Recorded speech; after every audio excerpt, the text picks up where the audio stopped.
Hi everyone, welcome back to another series of my channel. তো এই যে কুকিজগুলো দেখতে পাচ্ছ, এগুলো নিয়ে এসেছিলো দিদি। আর এই কুকিজগুলো না ভীষণ ভালো খেতে, একদম হালকা মিষ্টি।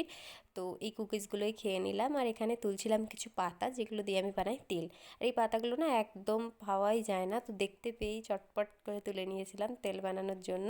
তারপর এখানে খেয়েছিলাম একটু আলু ভাজা দিয়ে মুড়ি, অল্পই একটু, খিদা পাচ্ছিল না। তারপর স্নান টান করে নিয়ে দেন চলে যায় নিচে লাঞ্চের জন্য।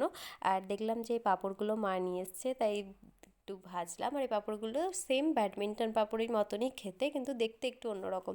আর সেদিন ছিল ভাত, মা করেছিল বেগুন ভাজা আর মূলো শাক ভাজা। আর এখানে কেটেছিল একটু শসা, গাজর, পেঁয়াজ টেয়াজ। তারপর চাটনি মানেই তো পাঁপড়, ব্যাস এটা দিয়েই। আর ছিল মটন। তো এগুলো দিয়েই খাওয়া দাওয়া করে নিয়ে দেন একটু ঘুমিয়ে বিকেলে খেলাম একটু চা আর বিস্কিট। আর সেদিন যেহেতু হচ্ছিল খেলা, সেমিফাইনাল, তো সেটাই সানি এখানে বসে বসে দেখছিল। তো চলো বাই, দেখা হচ্ছে খুব তাড়াতাড়ি।